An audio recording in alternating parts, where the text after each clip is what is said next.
அனைவருக்கும் எனது அன்பான வணக்கம். திருவள்ளுவர் இயற்றிய திருக்குறளில் அறத்துப்பால் அதிகாரம் 35 துறவு 349வது குறள். பற்றற்ற கண்ணே பிறப்பருக்கும் மற்ற நிலையாமை காணப்படும்.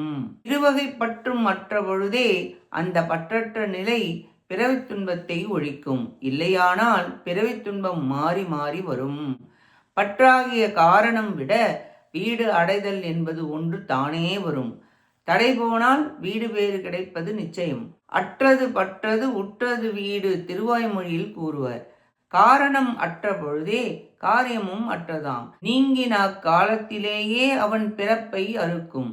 348 349 இந்த இரண்டு குறளாலும் பற்று நீங்கிற்றாயின் உயிர் முக்தி அடைந்தது என்றும் பற்று விடாதவர்க்கு பெருவீடு இல்லை என்றும் இந்த இருமையும் ஒருங்கே கூறப்பட்டன. நன்றி, வணக்கம்.